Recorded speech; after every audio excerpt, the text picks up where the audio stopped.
কত সুন্দর ফুলেছে আর এটা পুরো একবারে টইটুম্বুর হয়ে গেছে। আর দেখতেও খুব সুন্দর, খেতেও কত সুন্দর সফট হবে। এই দেখো, এটাকেও উল্টে নিচ্ছি। ফুলেছে কত সুন্দর ভাবে ফুলেছে এটা। এখানে আমি বানিয়েছি ময়ের না দিয়ে যে এত সুন্দর নরম আর সফট ভাবে পরোটাটা বানানো যায়। আর দেখতেও যেমন সফট আর খেতেও সব। হাতে দেখুন পুরো কত সুন্দর সফট ভাবে। আর এইটা আমি ছিঁড়ে দেখাচ্ছি এটা কেমন হয়েছে। এই দেখুন কত লেয়ার হয়েছে ভিতরে, একটা দুটো তিনটে চারটে করে হয়েছে। এই দেখুন কত সুন্দরভাবে অনেকগুলো হয়েছে। আর এটা খেতেও খুব সুন্দর। এরকম করে বানিয়ে দেখবেন, একবার শুধুতেই খাওয়া যাবে, সবজি দিয়ে খেলেও কোনো অসুবিধা হবে না। আর এমনিতেই যে কেউ যদি একবার বানিয়ে খায় সে বারবার বলবে এটা খাওয়ার জন্যে। এরকম কত সুন্দর হবে। নমস্কার বন্ধুরা, বাঙালি কুকিং এ সবাইকে স্বাগত। সবাই ভালো আছো, আমিও ভালো আছি। আজকে আমি একটা রেসিপি বানাচ্ছি, আপনারা প্রথম থেকে পুরো শেষ পর্যন্ত দেখুন। আর আশা করছি রেসিপিটা খুব পছন্দ হবে আপনাদের। চলুন দেখা যাক আজকে আমি কি রেসিপি বানাচ্ছি। আর রেসিপিটা খুব সুন্দর, অল্প ঘরের সামান্য কিছু জিনিস দিয়ে বানানো যাবে। চলুন দেখা যাক আমি কি রেসিপিটা বানাচ্ছি, কি দিয়ে বানাচ্ছি না বানাচ্ছি। দেখুন এখানে আমি ময়দা নিয়েছি। আমরা অনেকভাবে পরোটা খেয়েছি, অনেকভাবে খেয়ে দিয়ে করেছি। আজকে আমি কি দিয়ে করছি দেখুন। এখানে আমি এক বাটি ময়দা নিয়ে নিয়েছি। এই ময়দাটা আমি ঢেলে নিচ্ছি এখানে। এখানে আমি ময়দাটা ঢেলে নিয়েছি। এখানে আমি 2 বাটি ময়দা নিয়েছি। ময়দাটাকে আমি পুরোটা ঢেলে দিয়েছি। এবার আমি এর মধ্যে স্বাদ অনুযায়ী নুন দিয়ে দেবো। এখানে নুন দিয়ে দিলাম। এবার আমি একটু চিনি নিয়েছি। চিনিটাকে আমি গুঁড়ো করে নিয়েছি যাতে ময়দার সাথে ভালো করে মিশে যায়, এই জন্য আমি চিনিটা গুঁড়ো করে নিয়েছি। এখানে আমি 1 চামচের মতো আমি চিনি দিয়ে দিলাম। এবার এইটাকে আমি ভালো করে মিশিয়ে নেবো হাতে করে। আর এর মধ্যে আমি কোনো তেল দেবো না, ঘি দেবো না, বাটার দেবো না, কিছু দেবো না। এরকম করে আমি ভালো করে মাখিয়ে নিয়েছি। আর কিন্তু এটা পুরো নরম সফট খুব সুন্দর হবে। আর অনেকভাবে মানে লেয়ার হয়ে যাবে। লেয়ারটা বানালে লেয়ারের মতো হয়ে যাবে, খুব সুন্দর লাগবে। এখানে আমি ভালো করে মিশিয়ে নিয়েছি। এবার আমি এখানে ছোট বাটির হাফ বাটি দই নিয়েছি। এখানে আমি পুরো দইটা দিয়ে দিলাম। দইটা দিয়ে আমি ভালো করে মিশিয়ে নিচ্ছি। যে ময়ান দিইনি, নরম হবে না, কোনো কিছু হবে না, সফট হবে না, কিন্তু সফটও হবে, নরমও হবে, খুব সুন্দর খেতেও লাগবে। এখানে আমি দইটা ভালো করে মিশিয়ে নিচ্ছি।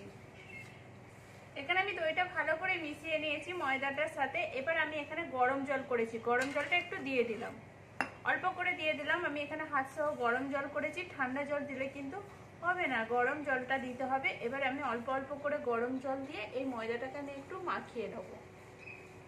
আর এইটা একবারে জলটা ঢেলে দিলে পাতলা হয়ে যাবে, সেই জন্য আমি একটু অল্প অল্প করে ঢালছি। কেন দইটাতেই তো অনেকটা মাখানা হয়ে গেছে, সেই জন্য জলটা অল্প অল্প করে দিয়ে ভালো করে মাখিয়ে নিচ্ছি। এখানে এটা আমার কিন্তু মাখানা হয়ে গেছে। আমি এরকম ভাবে সফট করে মাখিয়ে নিয়েছি। এবার আমি হাতেতে একটু অল্প করে তেল নিয়ে নিচ্ছি।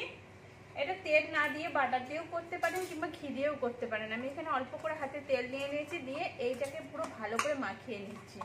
এটা মাখিয়ে আমি 5 মিনিট রেস্টে রেখে দেবো। আর এই তেলটার বদলে ঘি কিংবা বাটার দিতে পারেন। এখানে আমার 5 মিনিট হয়ে গেছে। এবার আমি এখানে খুলে দেখছি, এই দেখুন। আর একটু হাতে করে মাখিয়ে নিচ্ছি। আর এটা কতটা সফট হয়েছে দেখেই বুঝতে পারছেন। এটাকে একটু হাতে করে ভালো করে মাখিয়ে নেবো, নিয়ে এটাকে লেচি কেটে নেবো।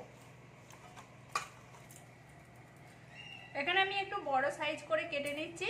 যে রুটি যেরকম করে তার চেয়ে একটু বড় সাইজ করে আমি কেটে নিচ্ছি। আমার ভাগে যতগুলো হবে আমি ততগুলো করে নিচ্ছি। এখানে আমি গোল করে বেলে নিচ্ছি। একটু ময়দা দিয়েছি, ময়দা দিয়ে এটাকে আমি গোল করে একটা রুটি বানিয়ে নিচ্ছি। রুটিটা একটু পাতলা করে বানাবো। এখানে আমি রুটিটা বেলেছি, এই দেখুন এরকম পাতলা ভাবে আমি বেলেছি। এবার এর মধ্যে আমি তেল দিয়ে দিয়েছি। আমি প্রথম থেকে তেল দিয়ে বানাচ্ছি বলে আমি এখানে তেল দিয়ে দিয়েছি। আপনারা ঘি দিয়ে বানালে ঘি দিবেন, বাটার দিয়ে বানালে বাটার দিয়ে বানাবেন। একটা জিনিস দিয়ে বানাবেন, যে একটা তেল একটু ঘি বাটার এরকম করলে কিন্তু টেস্টটা আলাদা এসে যাবে তখন। এখানে পুরোটাই আমি ভালো করে মাখিয়ে নিয়েছি, এর সাথে পুরো ব্রাশ করে নিয়েছি, পুরোটাই আমার তেল লেগে গেছে। এবার এর মধ্যে আমি একটু ময়দা দিয়ে দিচ্ছি। পুরো ময়দাটাও একটু ভালো করে মাখিয়ে নিয়েছি এর মধ্যে। এখানে আমি এটা পুরোটাই ভালো করে মাখিয়ে নিলাম। এবার আমি এইটাকে পাট করে নেব। এই দেখুন এরকম ভাবে আমি পাট করে নিচ্ছি, এই দিকের ভাঁজটাও এরকম করে পাট করে নিচ্ছি।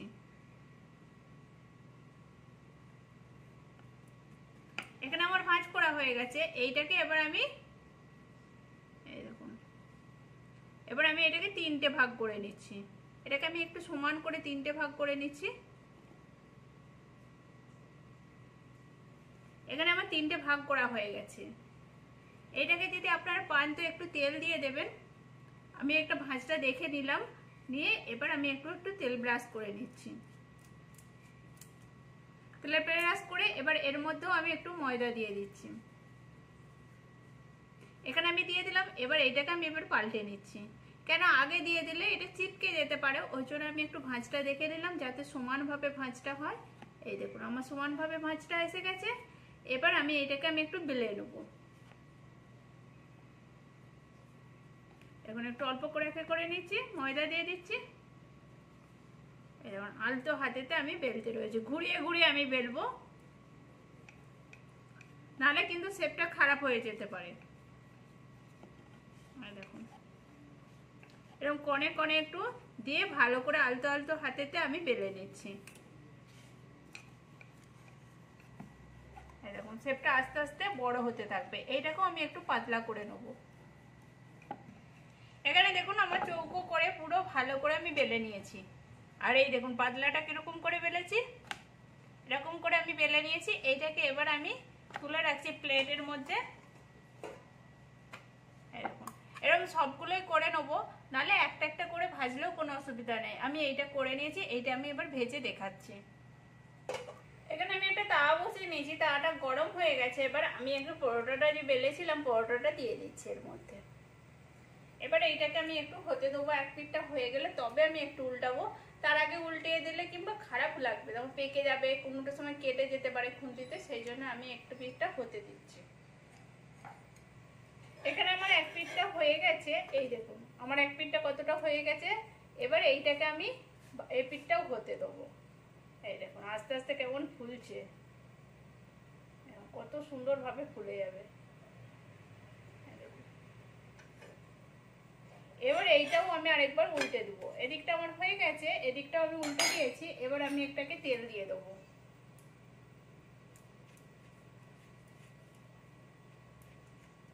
উপর দিকে আমি একটু তেল দিয়ে দিচ্ছি, দিয়ে এইটাকে আমি উল্টে নেবো। এটাকেও আমি উল্টে নিচ্ছি, আর এই দিকটাও আমি তেল দিয়ে দিচ্ছি। এটা কিন্তু আস্তে আস্তে ফুলে যাবে।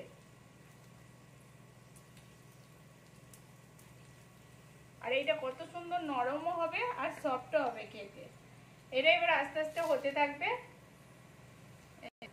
আর একটু লাল করে, হালকা লাল করে একটু ভাজবো, কেননা খুব লাল করে ভাজলে চুয়ে চুয়ে যাবে। এই দেখুন চুয়ে চুয়ে যাবে, এরকম একটু লাল করে আমি ভেজে নিচ্ছি। ফুলছে কত সুন্দর ভাবে।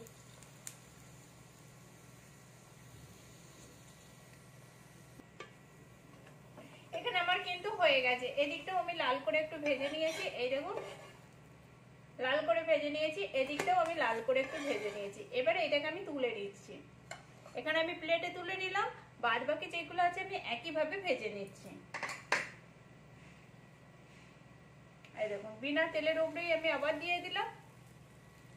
এখানে আমার সবগুলোই বানানো হয়ে গেছে, আর আমি এগুলো দেখাচ্ছি কেমন হয়েছে। এই দেখুন কত সুন্দর হয়েছে, দেখতেও খুব সুন্দর হয়েছে। এই দেখুন পুরোটাই আমি দেখাচ্ছি, আর এইটা কতটা সফট হয়েছে। এই দেখুন পুরো যেমন সফট তেমন খেতেও সুন্দর লাগে, টেস্টি। আর এত সুন্দর যে রেসিপিটা আছে, এইটা দই পরোটা বানিয়েছি। আপনারাও এরকম করে বানিয়ে দেখবেন কেমন লাগে না লাগে। প্লিজ আপনারা এরকম করে বাড়িতে বানিয়ে দেখবেন, কেমন হয়েছে সেটাও কমেন্ট করে বলবেন। ভালো লাগলে লাইক করে, শেয়ার করে, সাবস্ক্রাইব করে পাশে থাকবেন।